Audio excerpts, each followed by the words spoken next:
School हमें दुनिया भर की चीजें सिखाते हैं, पाइथागोरस थ्योरम से लेकर पानीपत की लड़ाई तक, सब कुछ। हाँ बिल्कुल, इतिहास, विज्ञान। लेकिन कुछ बेहद जरूरी बातें हैं, जैसे यौनिकता हुई, सहमति या फिर आनंद। ये बातें अक्सर क्लासरूम के दरवाजे पर ही रुक जाती है। सही कहा। आज की हमारी चर्चा एक विश्लेषण पर आधारित है, सेक्स की क्लास, अनकही बातें।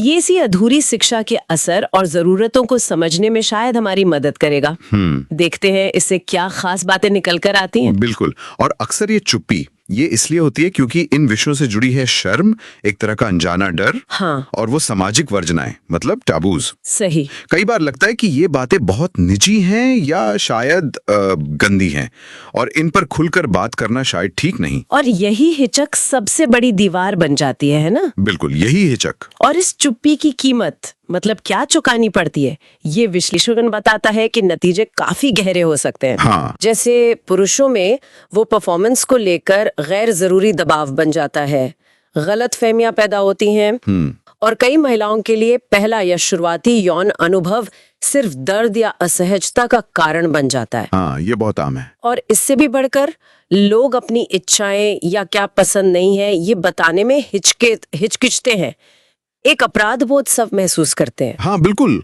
एक अपराध बोध। और ये सिर्फ थ्योरी नहीं है जैसा आपने कहा। बिल्कुल। विश्लेषण में कुछ ठोस उदाहरण भी हैं। जैसे सहमति। सहमति का असली मतलब क्या है कि ये सिर्फ ना की गैर मौजूदगी नहीं है। अच्छा। बल्कि एक साफ, एक उत्साही हाँ होनी चाहिए। और ये हाँ कभी भी वापस ली जा सकती है। ये बहुत जरूरी बात है। बिल्कुल। या फिर ये समझना कि पहली बार दर्द क्यों हो सकता है और ये हमेशा ऐसा नहीं रहेगा।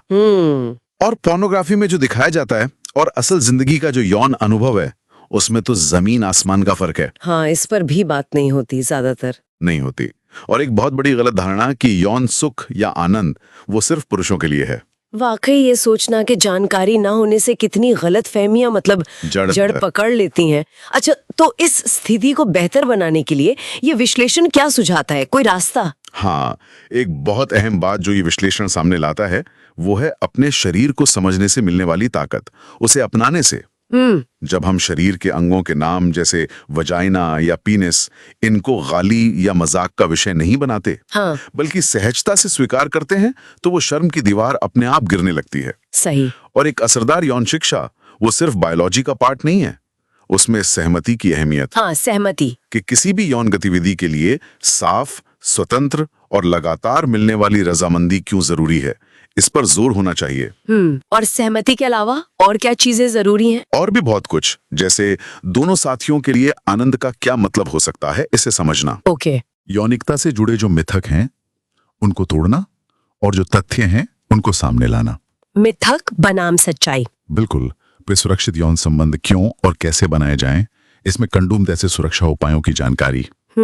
एसटीडी यानी यौन संचारित संक्रमण, उनके बारे में जागरूकता और आपसी विश्वास का महत्व। हाँ, विश्वास। और शायद सबसे जरूरी चीज, संवाद, कम्युनिकेशन, बातचीत। हाँ, अपने साथी से खुलकर बात कर पाना कि क्या पसंद है, क्या नहीं, क्या सहज लगता है, क्या नहीं। कल्पना कीजिए, जैसा कि इस विश्लेषण में एक जगह इशारा भी है, अगर टीनेजर्स को स्कूल में या घर पर ये बातें सिखाई जाती कि भाई तुम्हारा शरीर सिर्फ तुम्हारा है, या साफ तौर पर ना कहने का मतलब हमेशा ना ही होता है, और तुम्हारी अपनी इच्छाएं, तुम्हारी जरूरतें भी उतनी ही मायने रखती हैं। बिल्कुल।